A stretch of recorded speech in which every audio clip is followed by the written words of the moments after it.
And welcome back, Senators, President McCullough, First Lady Vartikar, Chairman Collins, the President's Cabinet, Jack Hitchcock, SGA President, and all of our other esteemed guests.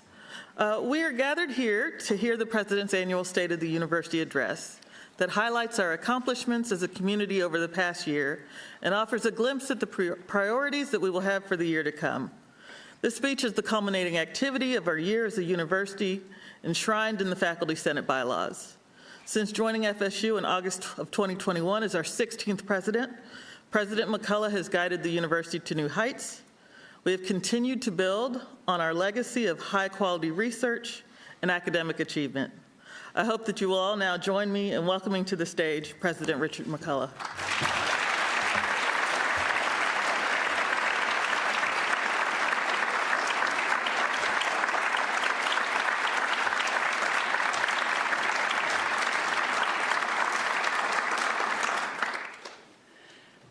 Well, welcome everyone. It's great to see you all. It's very different than when I first came here to Florida State University. It must have been the first week.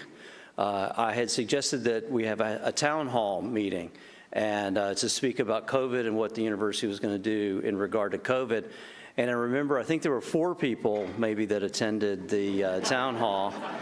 There were thousands on Zoom, I heard, but that may have just been my staff trying to make me feel good. But this is very different to see so many of you here today, and I really appreciate seeing all of you. So good afternoon, everyone. Mr. Chairman, great to see you. The Board of Trustees, the Cabinet, and the Deans, Faculty Senate, faculty, students, staff. I am happy to report that the state of the university is excellent.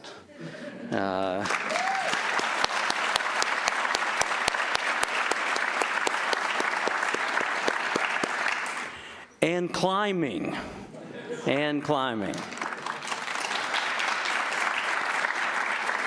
Today I will outline many of our achievements, but first I want to just start off with a few accomplishments. Thank you, Professor Birmingham, for your leadership. We really appreciate all you do on behalf of the Board of Trustees as a trustee, and also for the Faculty Senate. We appreciate your leadership very much.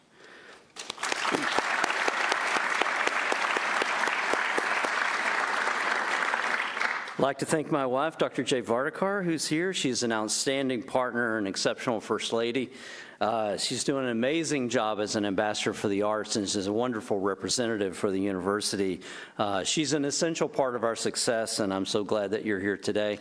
I do get a bit jealous when I go and meet with people around the state, and they tell me that you're such a better representative of the university than I am. But it's true. It's true in every way, so thank you for all you do. I want to thank...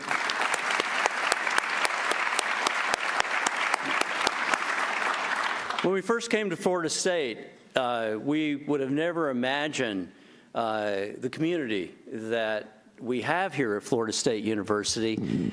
You know, people really love this place. The alums, the students, faculty, staff, people just really, really, really love this place in ways that is just really hard to imagine. And I would say the quintessential, the zenith example of that is Chairman Peter Collins. No one loves this university more than Chairman Collins, I don't think. I mean, maybe. But he has dedicated the amount of time that he spends on this university. I do not know how he does his day job. I really don't. I think I talked to him yesterday, and he said, hey, I got to go. I got another meeting about Florida State University. And I think that was about his 3rd meeting of the day.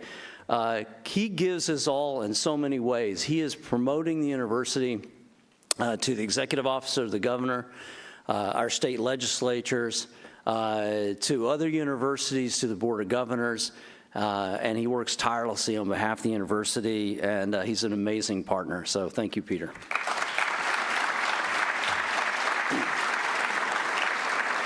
We also have an outstanding board of trustees. They're really exceptional. They're incredibly passionate about Florida State, and they help me and my team in so many ways by the advice and wisdom that they give to us on a daily basis. They devote so much energy, and they provide additional resources to this university and support us in so many ways. So I thank them for all their dedication.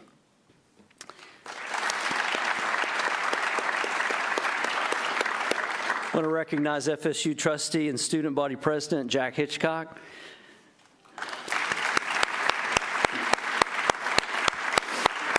As a Florida State tradition, not only does Jack a trustee, student government president, but also is represented on the Board of Governors and represents all students across the entire state of Florida.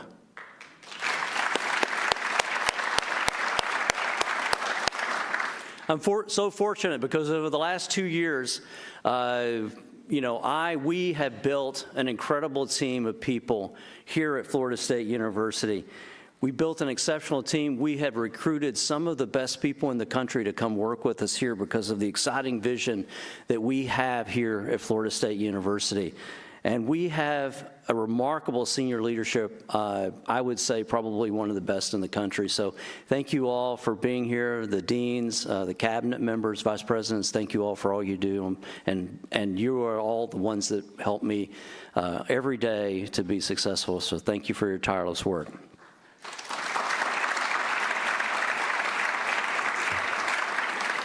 Finally, I'd like to thank the Faculty Senate for inviting us to the meeting and the College of Medicine for hosting us.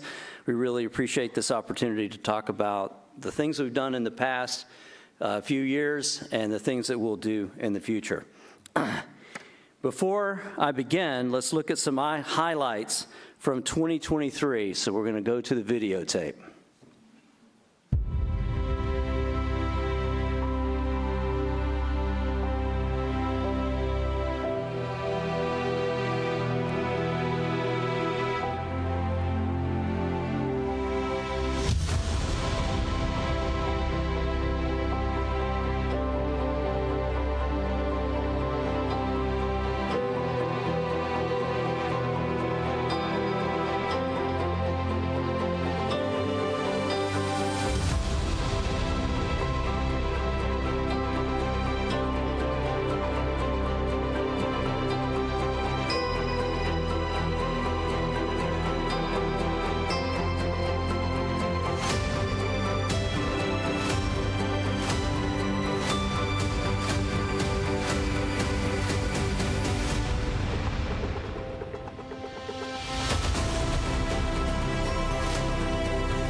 I think you can agree it's been a great year so far, and we are trying to do big and bold, audacious things, and we will accomplish our vision here at Florida State University. That's because we are united in passion and purpose, powered by hope and optimism, and driven by a competitive spirit to achieve our greatest aspirations. This year, our faculty, students, staff continue to achieve great things as we continue to climb even higher as a university. Let me give you a few examples. Just 2 years ago, Florida State University had just over $325 million in research expenditures. Last year, our research expenditures reached over $400 million. That's a record for Florida State University.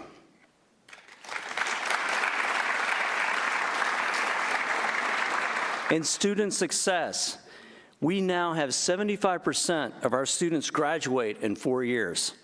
That's a record for Florida State University. 85% of our students graduate in 6 years. That, too, is a record for Florida State University.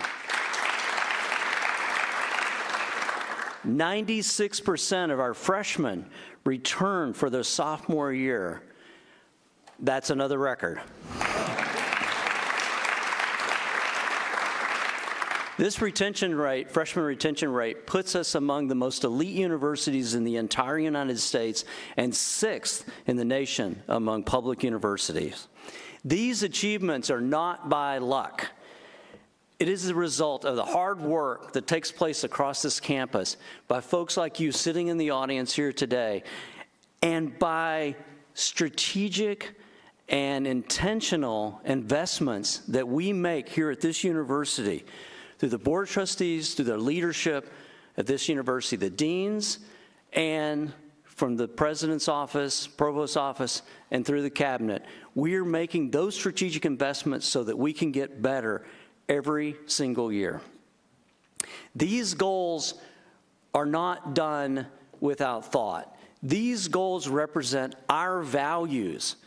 We will change and build Florida State University and make it even better in our climb, but we will do it without changing the character of our great university.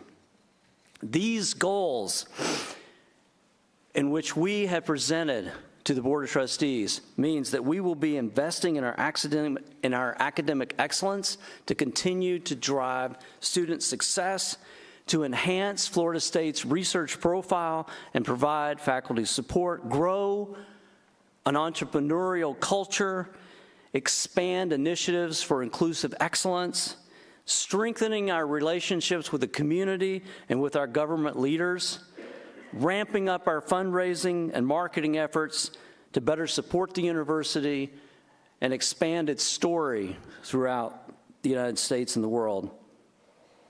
And we will promote athletics,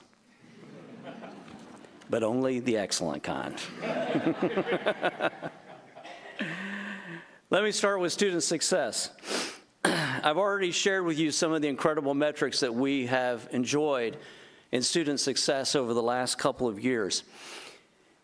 If you look at the Board of Governors metrics, which largely have to do with student success, but have a number of other metrics included in them, when we came here in 2021, we had scored an 88. And that was our score, and we've gone successively from 88 to 92 to 94 in our BOG metric score, which puts us among the best universities in the state of Florida. Number 2, you also get points for improvement. We're already so good, it's hard to get improvement points, but we have improved dramatically in those metrics. Those metrics reflect the kind of excellence that the university is experiencing in every single area of the university.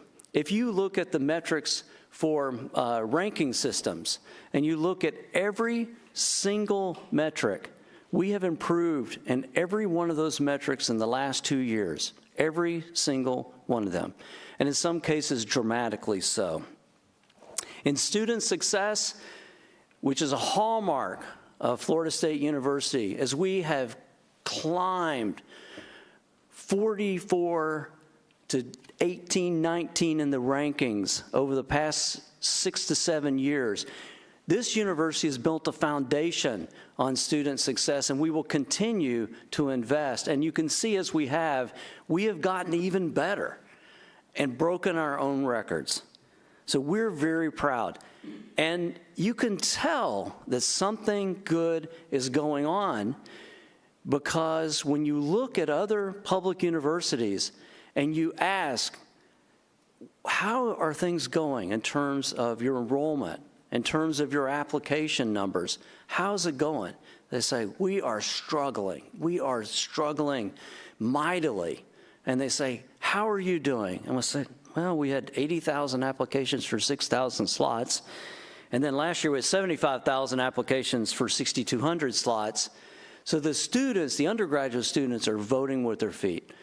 They are seeing an incredible university with powerful academics, incredible athletics, a wonderful and welcoming spirit at this university, and they see a value that they can come to this university with reduced debt, with a low tuition, and walk away with a great opportunity for their career. That's just making a good product, and it's selling itself. So we are very proud to be a part of this university. We're not only attracting people to apply, but we're attracting some of the best students in this country.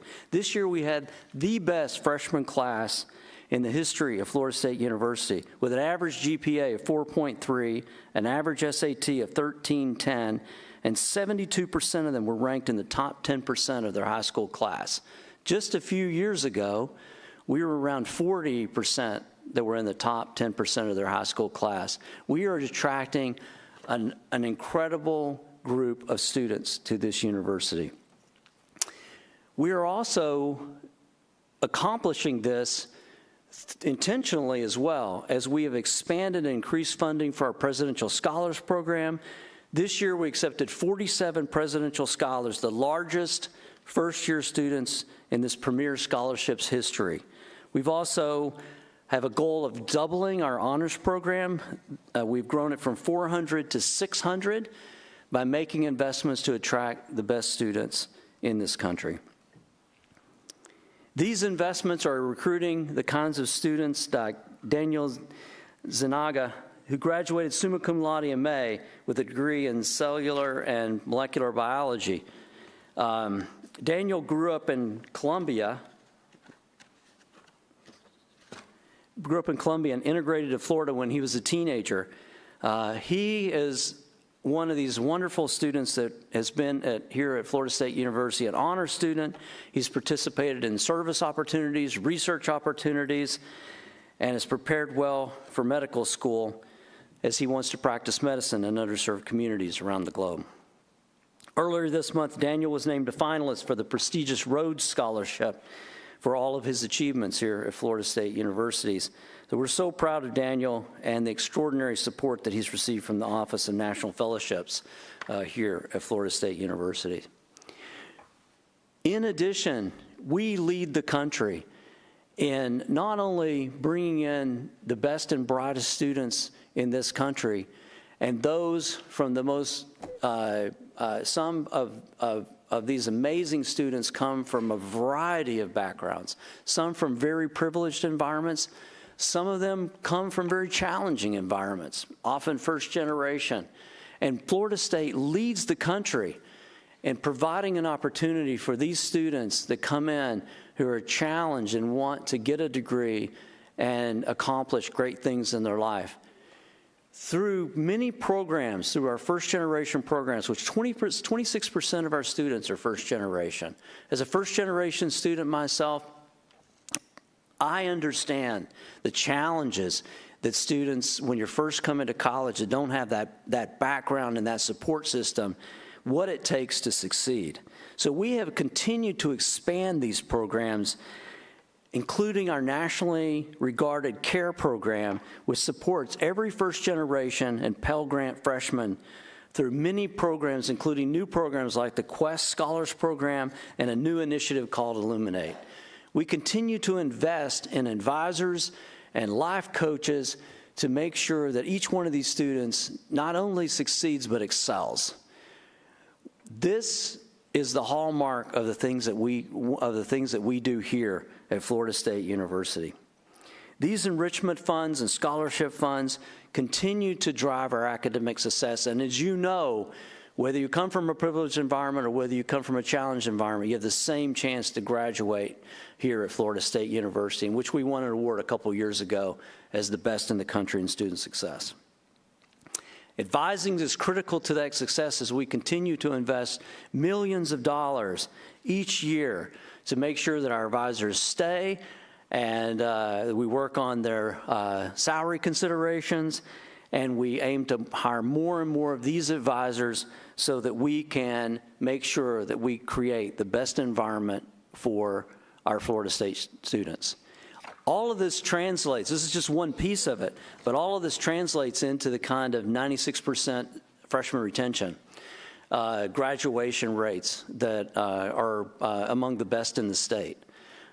These are the kinds of graduation rates that are very hard for a public university to achieve, but we are not done yet.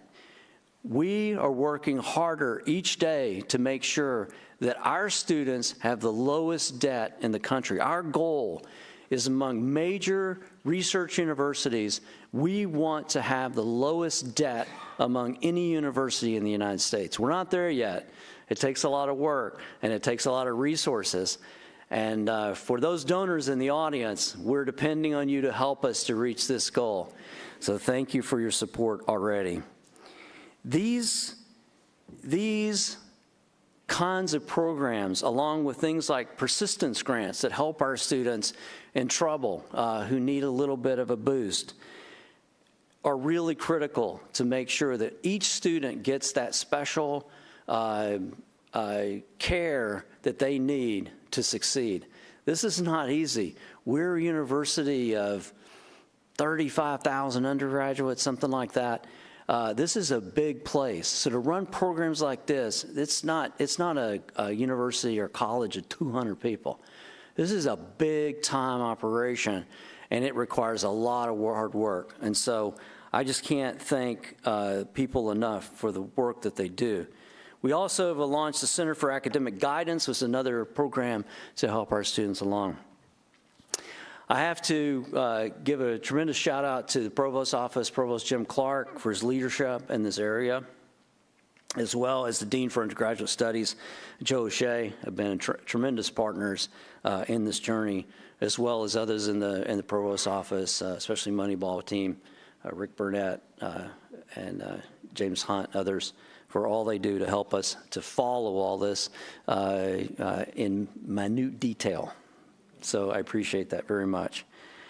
They do an incredible job, and they are dedicated to making sure that we're successful in student success.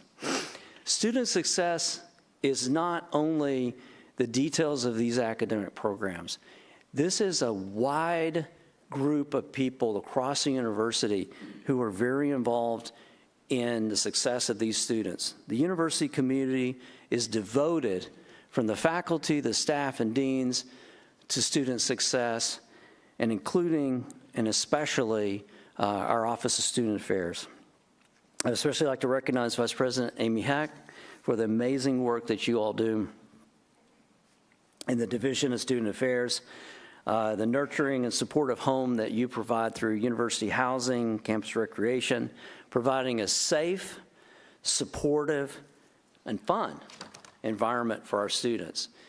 These aspects of Florida State are not to be taken lightly. When you meet our students, I challenge you to talk to our undergraduate students. First Lady and I have not met a single undergraduate student that doesn't answer this question the right way. How has been your time at Florida State University? I love Florida State. It's the greatest place in the whole world. I'm trying to figure out how I can stay here forever. They love it here. And this is no small feat. I've been at other universities. And, you know, how have you enjoyed your time at X University? Oh, good Lord. Well, you know, I will graduate soon, and then, you know, you'll talk to them later and they'll say, yeah, 5 years ago I really hated attending your university, but I am grateful for the great education I got there, though. And so that's not us. You get everything, you know. Everyone gets a great education and has a great time. So we're so proud of that. In addition, we provide the kind of support services that are important for our students. This is a new day and age. Our students face challenges that are unlike anything that many of us have faced in our past. With the rise in challenges and counseling and mental health, We provide some of the best counseling and psychological services that this country has to offer. And again, no small feat. So again, thank you for all the work that you do there, Amy and team. Our graduate, I'm not going to leave out our graduate students. Our graduate programs continue to achieve just as well. This year, our graduate applications were up 35%, and we've enrolled close to 3,000 new graduate students. Our total graduate enrollment is now close to 10,000 students. That's 22% higher than just 4 years ago. That's a record for Florida State University. Graduate students are critical to especially the research and teaching endeavor of this university. The graduate students are the fuel. Without the fuel, you can't drive the engine. Professors often have the great ideas and a few bad ideas as well. And the graduate students, especially, are the ones who implement those ideas, that work day and night tirelessly, working in the lab, doing research, doing the performance that it takes. These graduate students are the lifeblood of the university and are critical for us in our drive to bring in $500 million in research expenditures. They are doing their part. One of the ways you can tell that you're doing a good job is when the quality of a graduate population continues to increase. This year, our graduate students won over $5 million in external awards for the second year in a row. That's a 20% jump over 2 years ago. That means we're getting some really good graduate students who are competing nationally against the best graduate students in the United States. That is one of the reasons that we, this year, with our accreditation, are going to make an investment in our new quality enhancement plan, which is being driven by the Provost's office. Thank you, Provost Clark. This is part of a program that will help in looking at our graduate education, improving teaching that involves our graduate students, and helping our graduate students with job and career opportunities, and using AI. We're also a university that uses AI to do amazing things, including virtual interviewing processes for our graduate students. So this is a big, big project where we're $10 million plus is being invested by the Provost's office to improve our graduate program. So we're very excited about that, and this will be a hallmark of helping us to improve as a university. In terms of our research enterprise, we are doing amazing things. We continue to do groundbreaking research studies, engaging in creative endeavors, launching bold initiatives, working in artistic creation and performance, writing books that change the world, and influencing policy, and producing professionals who go out and make a huge difference in this world. We have worked hard to make sure that we are leading in so many different areas. I've met professors at Florida State University who are doing amazing things that are just incredible. From our autism center that can detect autism in essentially babies, data science and machine learning AI work that completely is revolutionary. The ability to look at, massive amounts of journals and depict the best way to take care of cancer patients using AI and machine learning. The things going on here at Florida State University are incredible. This year, as I already said, we had record-breaking $400 million in research expenditures, and I'm challenging our faculty and researchers to reach $500 million in annual research expenditures. This will be something that we can do, and I think it will be not that difficult, and I'll tell you why. We have a bold new strategic plan that's being led by our Vice President for Research, Stacy Patterson, called Aspire, which will outline strategies and help us to reach and surpass this goal. Our research mission is incredibly important as we define and make a difference in this world. Research changes the world. I can give you so many examples where research at universities drive economies of the world, change the way that you live on a daily basis. Much and many of those technologies come from university research. And as we continue to be a part of that great building, we will see big changes and make a difference. I'll give you a couple of examples. About a year ago, we set out, a group of us, including Dr. Patterson, myself, Provost and others, set out, Dean Day, Farouk Alvi, there's a whole bunch of great people that were involved in this. We set out to propose a bold, new plan to build an aerospace and advanced manufacturing facility and initiative in Northwest Florida called the Institute for Strategic Partnerships, Innovation, Research, and Education, or INSPIRE.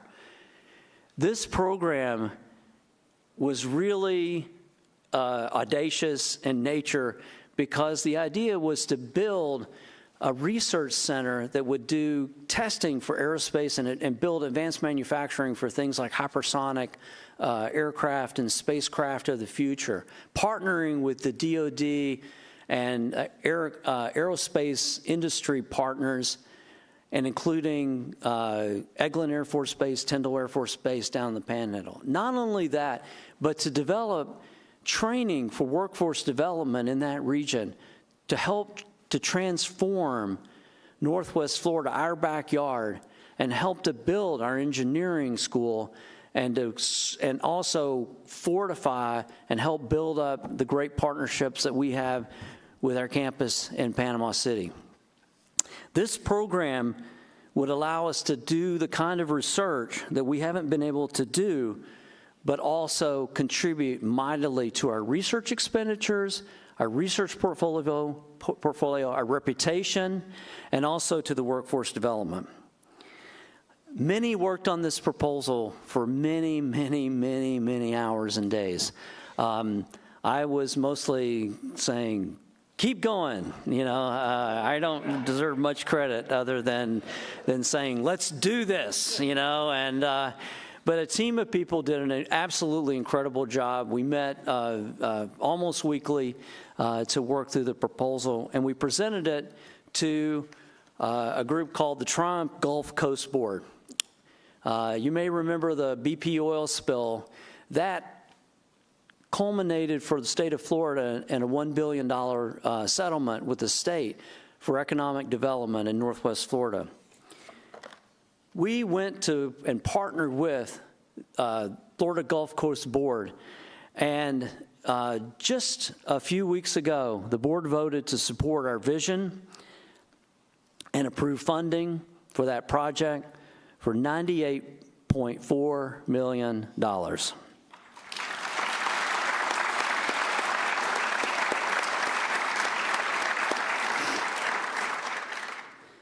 We have a lot of money. We got a lot of work to do. But, you know, that's the kind of challenge that we're looking forward to. Putting one foot in front of the other and marching toward tremendous success with the goal of making a huge difference is going to help us in so many ways. That project could lead to 50, maybe even $100 million extra in research expenditures, and will make a tremendous difference in helping our aerospace program and our department and our School of Engineering. So we are so incredibly excited about that project. FSU Health is another project that we've been working on, and it's moving forward in a rapid pace. We've secured the land. We're in the final stages of designing an academic health center that will be built at Tallahassee Memorial Healthcare. That will help us to attract more physician scientists to the region who are doing research in the life sciences as we continue to build upon the great success of the College of Medicine, and also help with future healthcare here in the region. In addition, we have ambitions to work with the St. Joe Corporation and with Tallahassee Memorial Hospital to build a 100-bed hospital, academic health center in Panama City Beach. That campus the ground has been broken in January, and they're off to a good start. But we aspire to work with that as a bold vision for us to continue to work on health span technologies in healthcare that will help us to transform our research portfolios and our footprint and our reputation in the life sciences. In addition, that could be a great opportunity for us as a university as we continue to build our financial health as a university to support our ambitions. We've been working on this for over 2 years now and trying to increase our research expenditures and our research portfolio. And I am really pleased today to tell you that our research expenditures and research portfolio is up 25.6%. 16% of that 16% increase we have seen in NIH funding. So our NIH funding has increased 16%, our NSF funding has increased 42%, and our DoD funding has increased 23%. We're now getting close, very close to $200 million in federal research funding, on our way to $250 million. And you can trust these numbers because Vice President Patterson told them to me just about an hour ago. And when she told me, she said, wait a minute, I'm not sure these are right. These sound really high. And she went back and checked them, and they're all correct. So this is incredible, just incredible the progress that the university has made. And it's the faculty. It's the faculty and the students and postdocs that really do this. But it's really the faculty that lead this.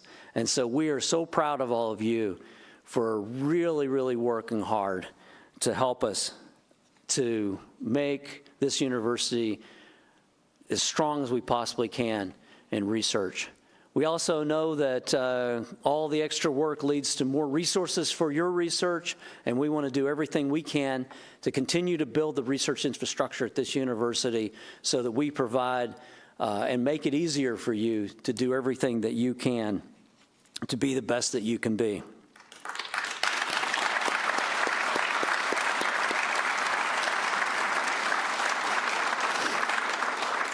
Part of this means in recruiting great new faculty from the outside. You've probably heard us talk about Dr. Lisa Hatto-Weidman, the College of Nursing, who was awarded a $72.7 million grant from the NIH to redesign and improve HIV prevention, care, and intervention in adolescents and young adults. And Kate Musick, Professor Kate Musick, also joining us, are two great examples of the kind of people that when they come here and look at Florida State University, they want to be here, even though we have work to do on improving our research infrastructure. But they're betting on us, and we're betting on them. The Mag Lab continues to be one of our great leaders here at the university, and has secured over close to $5.5 million from the NIH to drive new techniques to study biochemical and biological processes at the molecular level using magnetic resonance research and understanding new diseases. In addition, we've invested $20 million of new money in the emerging field of quantum science and engineering. If you know anything about quantum science and engineering, I'm happy to go into great detail.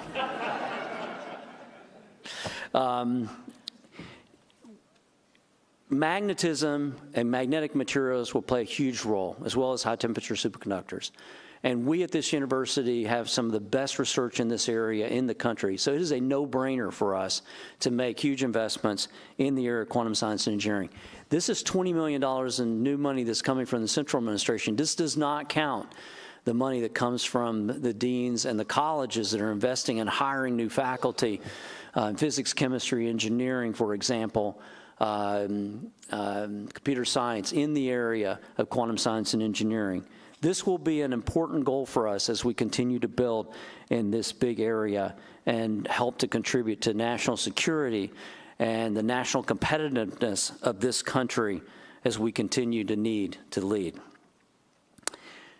Hiring great faculty is part of our goal here, and this year we have hired a large number of new faculty members, over 200 new faculty members, which is probably a record or close to a record. So it's been a really good year for us as we continue to make investments to not only hire, but also to retain faculty. And pay attention to the resources that we're giving to the faculty, not only for research, scholarship, creative endeavors, and facilities, but also to make sure that we invest money in the salaries of our faculty to make sure that you're paid as you should be. Every year, I will dedicate to you that I will make sure, and this is true, because I'm a faculty member, so I'm completely biased, that we will fight as hard as we can to give you the highest raises that we possibly can within the budget. We will.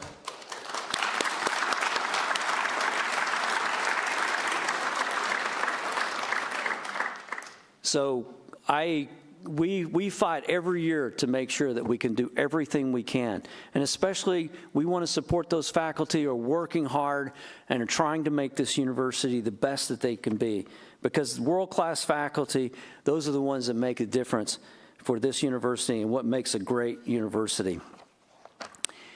These programs that I've just talked about in investment have been primarily in the sciences, but we're making investments across the entire university.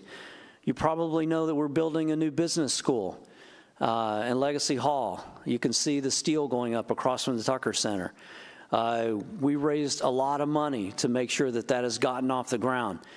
We are dedicated to make sure that we support our real estate programs, one of the best in the country, our risk management program, one of the best in the country, and work hard to continue to build upon the success of our MBA program to make sure that we continue to climb to have one of the best MBA programs in this country. We are dedicated to doing that. We are also investing in our law school. There's no reason why we can't continue our climb, and have worked with the dean to make sure that we are making the investments that we need to make sure that the law school is the best that we can be and compete for the best law school students in this country. In the social sciences and political science and other areas in the social sciences colleges, we've been making a lot of investments, and we've been very successful in raising money from the state to form, like, for example, our new Institute for Governance and Civics, where we have been able to get resources like $10 million in recurring funds. I use the word we loosely, have gotten $10 million for that program. But that program is spilling over into political sciences and impacting so many other areas and so many other centers that we have at this university.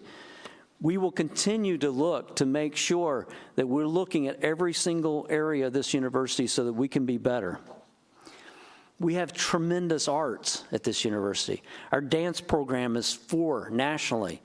When people visit here and they see our dance studios, they just can't believe that our dance studios they're amazing, especially relative to other university programs. Our film school is also ranked 4 by the Hollywood Reporter, and it's one of the best public film schools in the nation. If you haven't been to the film school, you should go and visit the film school. Every one of the students gets their own equipment to go and make their own films. This does not happen at any other university in the United States. That's the reason we produce some of the most desirable students in the United States. Our alumni and these programs are world-renowned, from arts to music. It's just incredible. The number of people that we continue to put on Broadway from our music program is incredible. We just had visitors here recently who are, the top opera singer at the Metropolitan, not the Metropolitan Museum, Opera, Metropolitan Opera House, thank you, in New York City. It's a good thing. Our arts programs continue to be incredible. This year, Professor of Art Lillian Garcia Roy was named this year's Robert O. Lawton Distinguished Professor.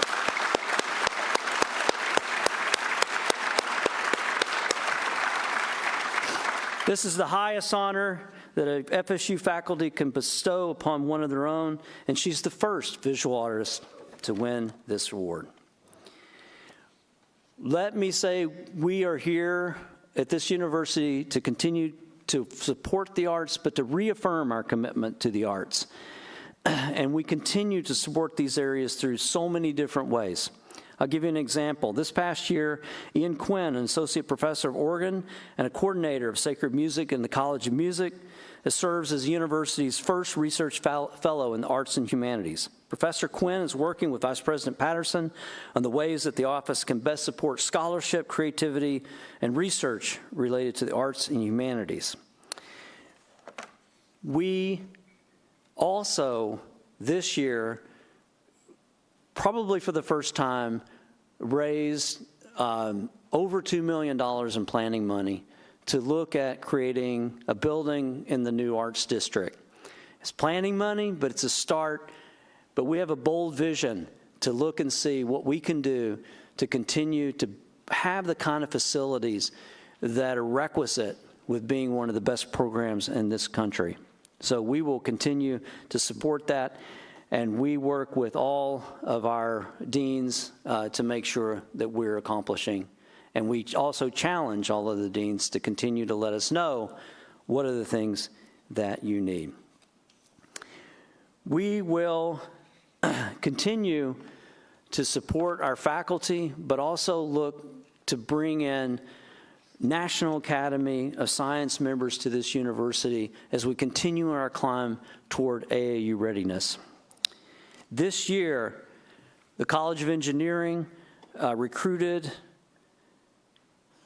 Manoj Shah, a member of the National Academy of Engineering, who has joined our new College of Engineering, and we're this close to hiring our second National Academy member in engineering. So Dean Day, I don't know if you're here, but Dean Day, thank you for all the great work you're doing.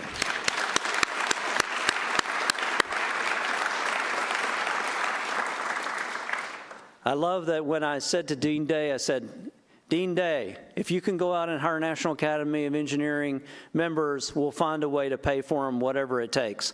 And he has one every month or two. So I don't know if we can keep this pace, but I love everything you're doing, and thank you so much for all of your hard work and support. We have made a number of changes at the university in our academic leadership. We have hired Michelle Kasner, appointed her the new Dean of the College of Communication Information. And the College of Communication Information is really, really fantastically interesting, because you might ask the question, communication, information, what will that college do when it comes to the future? And that college is sitting at one of the most interesting intersections of technology and what's going on in the world. As artificial intelligence is exploding, communication and information and the veracity of the data that's put into artificial intelligence is going to be one of the most important critical research areas for the future. One of the things about artificial intelligence is it's only as smart as the people that put the stuff in the computer. Because you put the stuff in the computer, and then you ask it the question, and the stuff that got put in the computer by the humans is what comes out of the computer. So it's not really artificial. It's just synthesizing a bunch of data. So making sure that the biased nature of artificial intelligence is going to be critical to the future. How can a computer decide whether somebody is going to get a mortgage loan or not? How can a computer decide whether somebody should be killed in a drone attack? How are these things going to take place? So there's a lot of intelligence that needs to be added to the artificial intelligence for that to be a reality. And that is where our college and Michelle's leadership will come into play in helping to create the future. We're also super excited to have three-time FSU alum David Springer, who's the new dean of our College of Social Work. We're so happy that he's here. We welcome you as well. I didn't see Michelle. Michelle's there. I should have pointed you out first. Michelle. And David. Thank you for being here. College of Social Work is one of our leading colleges. Had a pretty good dean before David came, and they just really set the world on fire. And David is really standing on the shoulders of giants, and so many great things going on in the College of Social Work, and we're so proud to have somebody of your caliber here to help us into the future. So thank you. We have also made great strides in trying to build the entrepreneurial ecosystem here at the university. Entrepreneurship and innovation is one of the calling cards that I wanted to bring to this university, and we have a lot of work to do, and we're a little behind, but we're working on it. We spent a lot of time on it this year, especially Vice President Patterson and I have worked hard on this. We hired a new person, Valerie McDevitt, who will be our new Associate Vice President for Strategic Partnerships and Innovation. She'll oversee our new Office of Commercialization, Office of Business and Industry Solutions, and she'll join us in December 7. She has tremendous experience in building an innovation ecosystem and a startup culture and a patented culture at a university from nothing to world leading. And so we're really excited to have her. She's a tremendous asset for us because we have so many ambitions in this particular area, but we just don't have the time to work on it. So we're really thrilled that she's here. We have created, though, policies that will not stand in the way of faculty and postdocs and students who want to start companies. We've created a new program called Fast Start. Fast Start is a new policy that expedites startup licensing agreements for faculty and researchers to help us to create startup companies here at the university through a standard deal, also known as 5% go in peace. We make a license agreement with you, you give us 5% of your company in equity, go in peace. You're on your own. Whether you're a Nobel Prize winner or new assistant professor, you get the same deal. Nobody gets a special deal. And it really expedites the ability to start up companies. And we hope to start to create a culture where we can encourage you to start companies. And Valerie's going to help us with that. We are in a really great situation now. We already have the Jim Moran College of Entrepreneurship, which ranks as one of the best public entrepreneurship programs in the nation. And it also produces students who think about starting companies. Over 100 students a year start a company. Most of it's on paper, but many of them go on to start real ventures. I read about them all the time in the Tallahassee Democrat. And there's a place called Domi where there's an incubation down by the railroad area, and you can go over there and see all kinds of our students who are starting companies. You can go over to the Jim Moran College and meet student after student who are starting companies.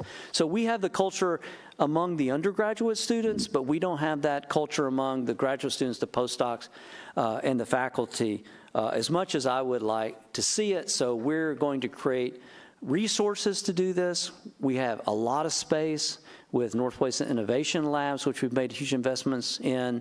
Innovation Park, we expect, will be a place that will have some space for these companies to incubate. And we're working on also raising money for evergreen funds to be first money into these startup companies as we start to get our faculty continue to think about how, when you do research, you can translate it into a way that helps the world. We are steadfast in our commitment to inclusive excellence. I'm very happy to share that Ted Ellis, Ted, why don't you stand up, Ted? Ted is a nationally acclaimed visual artist.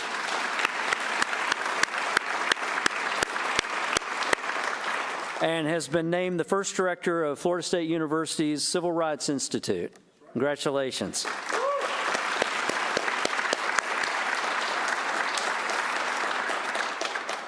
When I came to Florida State, and shortly after that, I think maybe I was here 6 months, and I think Jim came in as a provost. And I remember we were talking about this, and we were trying to figure out what we could do. And I remember we had talked about doing two things that we thought would make a huge difference, and that we were just really in the right place to do. One is to start a Civil Rights Institute. We had a civil rights sort of initiative that was going on mostly through volunteers. It was not incredibly well funded, and we said, you know, we should just start a Civil Rights Institute and fund it properly, and we should challenge everybody at the university to come up with a plan. The plan took a while, but once we had a plan that was solid, we were able to have a vision to attract someone like Ted, and I think that's going to be fantastic for us. The other is that we decided, I think at the same meeting, to create a Center for Indigenous Studies. And so we're hoping that plan will be launched fairly soon. Who other than Florida State and we're the Seminoles, we should have an Indigenous Study Institute at this university.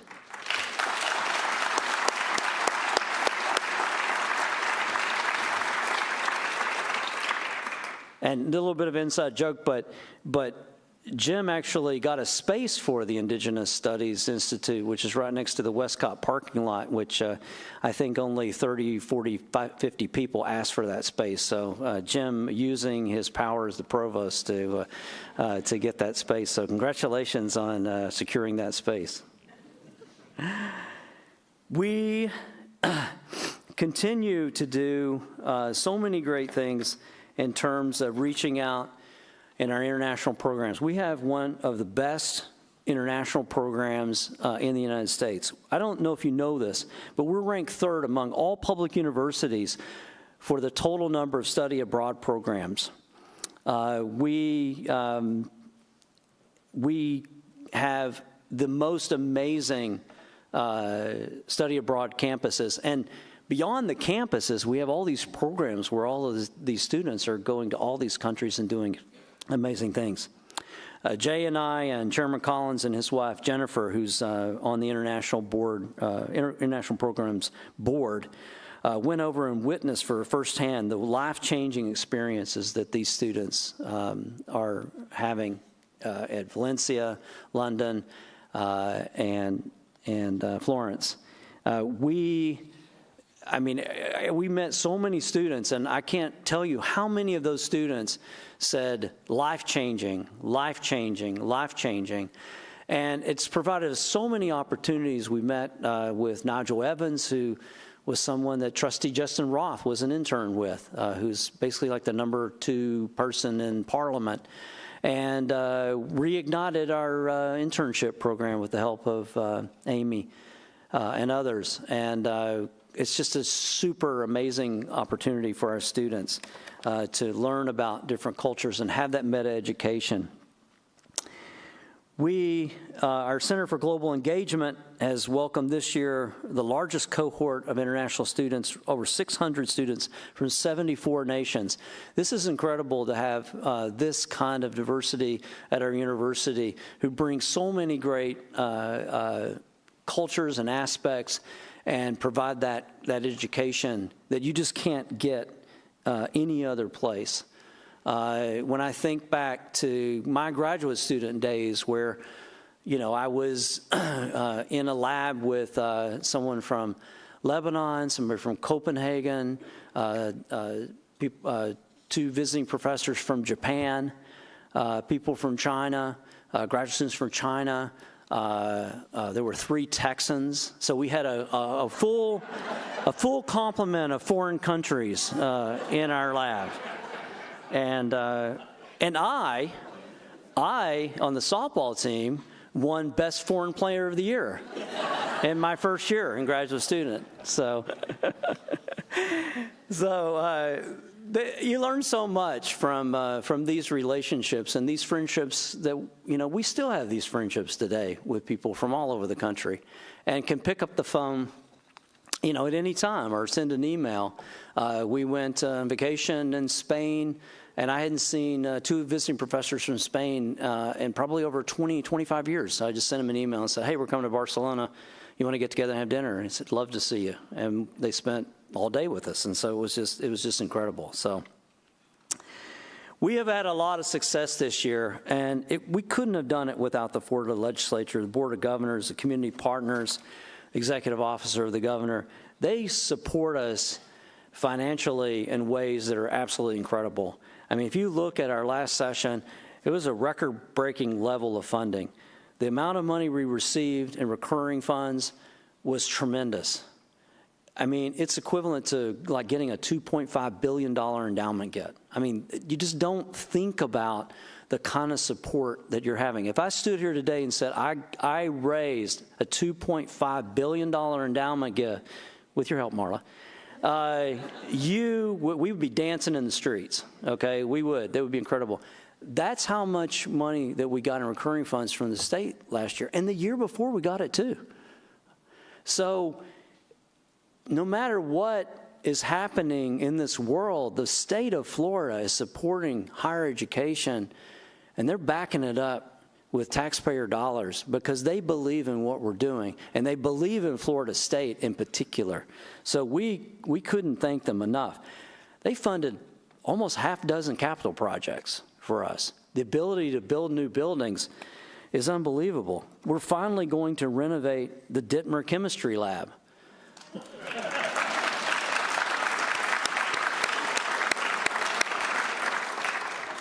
We're going to demolish and relocate the maintenance complex, Mendenhall, which is going to provide. I see Jack is excited. Which will create 1.4 million square foot in for us space on campus to put new academic and research buildings at this university. It's going to be huge. We're going to construct a new Veterans Legacy Complex, and we're also going to get a new and additional engineering building.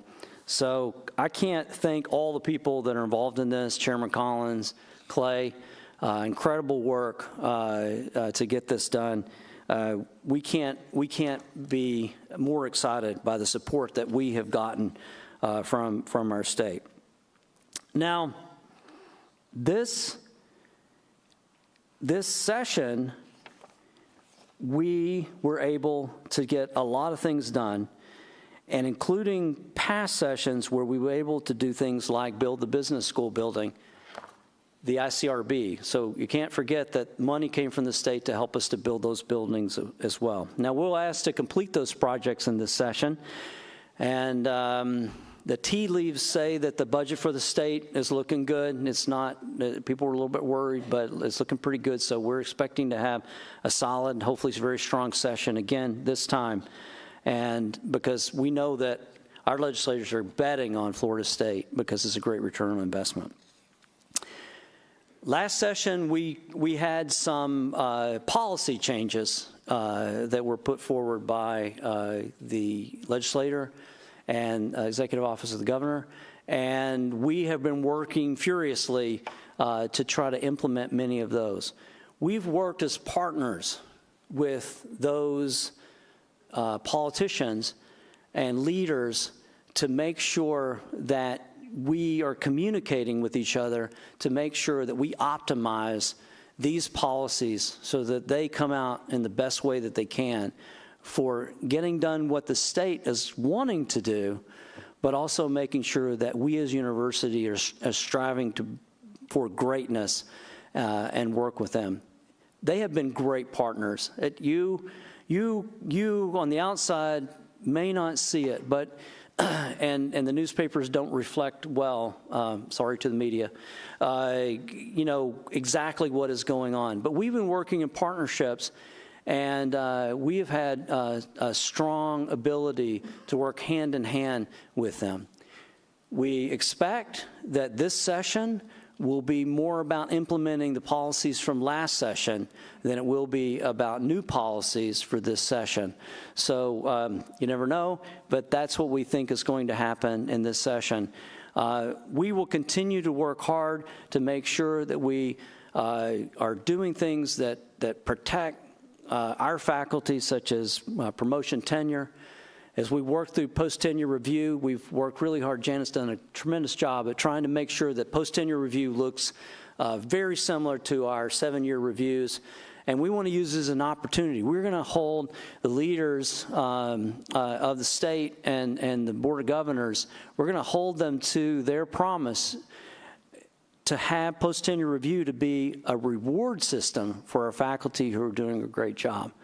And so we look forward to doing that with all of you. So thank you, Janet. We have other things that we're going to be complicated coming up, foreign influence bills that we have to work through that are not quite the way that we would like them to be. They're going to be a little bit tough, but we'll have to work through those as well. But we continue to work on those on a daily basis. Lots of people are involved. Stacey Patterson.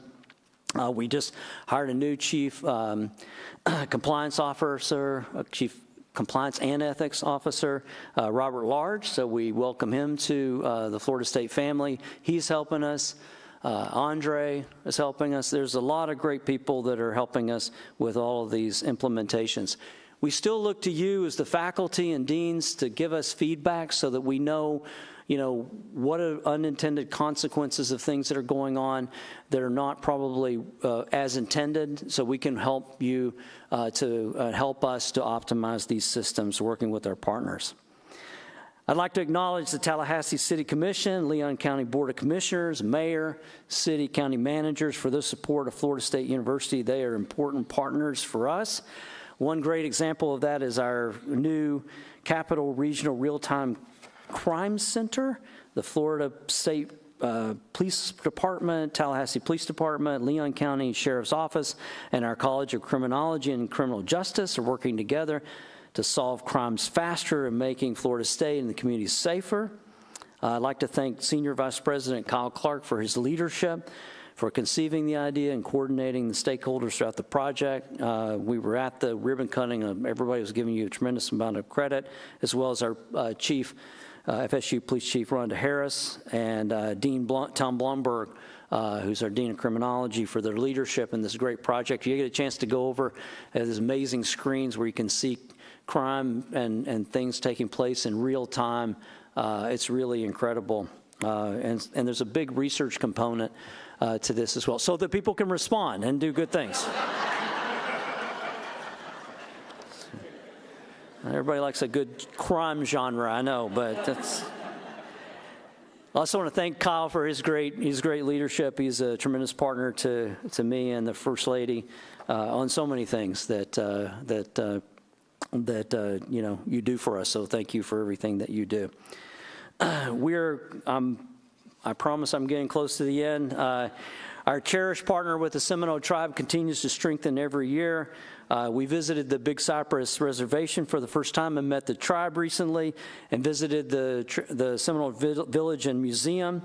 We are, as I said, creating this new Indigenous Studies partnership with the tribe as we do Native American Indigenous Studies Centers. It's led by our history professor, Andrew Frank. I think Andrew Frank is here. I don't know. I thought I saw him. There he is. Thank you for all you do. This serves as an intellectual and cultural hub for Native American Indigenous research and artistic practice. So we're really looking forward to that. We've developed a tremendous bond with Seminole Tribe of Florida Chairman Marcellus Osceola Jr. If you saw in the video, my favorite part of the video is when he plants the spear. I told him he had to do it with attitude. I think he did a good job. He's a tremendous partner of ours and a great friend. We have a great relationship with Chairman Osceola and his wife Trish, and we were just at the governor's mansion yesterday celebrating Native American Month, and he gave a very nice speech, gave a tremendous number of shout outs to Florida State University, and so we look forward to our continued partnership with them. So we have a lot of work to do still on the horizon as we continue to look at improving. We're doing a lot of great things, and you're all here, and you probably, for the most part, believe everything I'm saying.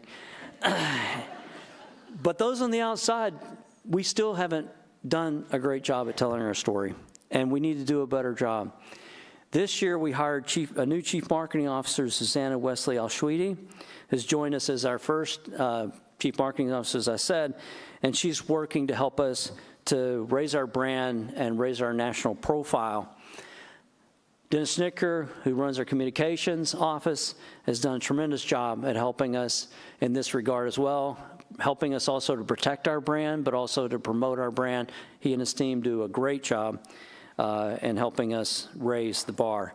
All of that's going to be important because we have a comprehensive campaign on the horizon where Vice President Marla Vickers has been building her new division.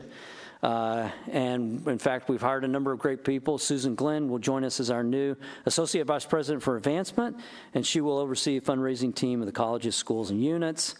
And it's been a lot of work to build up our modern fundraising capabilities and development capabilities, and we've just had great partnership with the faculty and the deans. But this will be really important as we have, over 400,000 living alumni by this summer. And many of them love this university and are willing to contribute and be philanthropic to help us to achieve our greatest aspirations. So usually I start the speech with this, but I'm going to end the speech with this. I usually say that we're 12-0. The football team's 12-0. In case you didn't notice, football team's 12-0.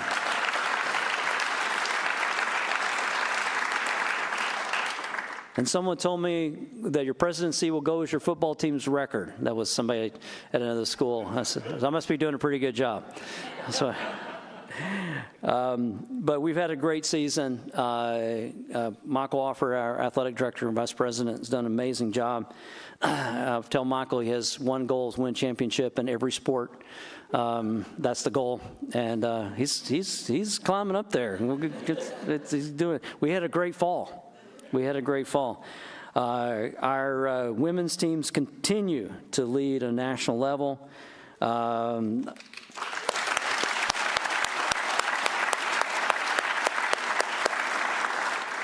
Our softball team, you might have noticed, went to the Women's College World Series, came up a few innings short of a national championship. Our volleyball team's on a roll this year, won their first ACC championship.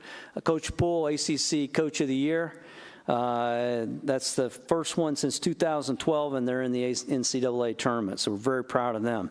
Soccer team, the women's soccer team, is doing a great job. They haven't lost a game yet.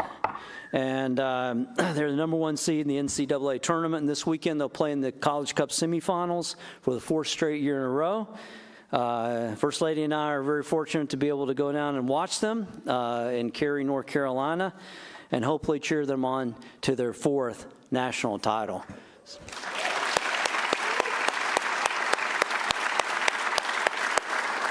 This, by the way, is under second-year coach Brian Pinsky, who we recruited here from Tennessee. So we're just really proud of all the work that he's done, and they're just doing a tremendous job.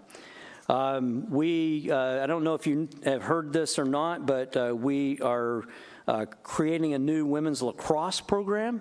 In 2025 will be a new women's program here for Florida State University. Give us a few years, we'll be in the national championship, but we need a few years to build it up. So we're very excited about that. Thanks to A.D. Alford for his leadership. We're in the ACC championship game against Louisville coming up this weekend. We're number 4 in the college football playoff. I think with a win at Louisville, we should be able to be in the college football playoff. So that's going to be amazing. I was telling Dr. J the other morning, I was saying, we really need to just stop and realize that have an undefeated season in football. That doesn't happen that often, and we really need to stop and just take note of that. It's been an incredible season. Our student athletes are amazing. I mean, they're the highest GPA that we've ever had in football, and 12-0. So incredible. We, of course, were devastated by Jordan Travis's injury, but he's an amazing human being and such leadership and throughout this trial that he's been going through. So we're really looking forward to that. Next fall, we'll open the 2024 season in Dublin at the Aer Lingus College Football Classic. I hope you'll plan to be there. That's going to be a lot of fun. There'll be lots and lots of things that will happen there. So we hope to see you all there. I want to take a moment to specifically acknowledge Florida State University's incredible staff. They're the unsung heroes and keep this university running smoothly, from maintaining facilities,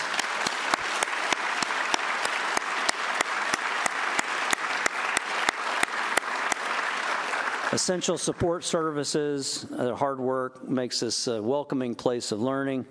I have so many people that help me so much. Carolyn Egan, who's our general counsel, does a tremendous job and helps me so much on so many things as such a wise counsel. I thank her for all the great things that she does. My staff, the Office of the President's staff, Marissa Langston, Chief of Staff, Deputy Chief of Staff, Heather Mayo, Trevina is there, and Emily. Thank you so much for all you do.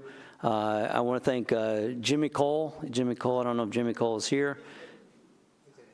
Oh, he's in Italy. Jimmy Cole. Thank you, Jimmy Cole, when you watch this on video, for all you do. And I want to thank Chantel for all she does. Chantel, are you here? I like to embarrass Chantel. Happy birthday. Is your birthday today? Happy birthday.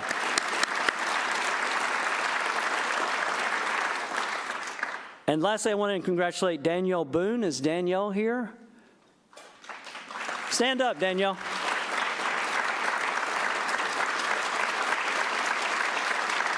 Danielle is an administrative associate for purchasing and travel in the Education, Leadership, and Policy Studies Department, and she was named our Max Caraway Employee of the Year.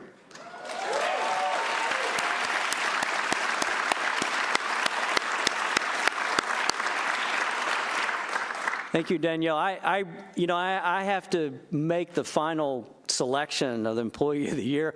I'm telling you, there's a lot of good people, so congratulations for everything. You make this place a better place, so I really appreciate it. So I thank all the students, faculty, and staff for all the invaluable contributions that you make to this university. I'm so incredibly proud of everything that we accomplished this year. We broke many university records. We're dreaming big. We launched bold initiatives, and we continue to make audacious plans for the future.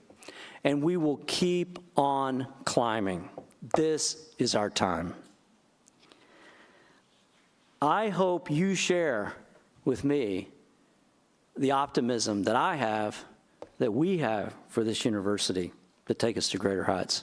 Thank you for the opportunity to talk with you today. Go Noles.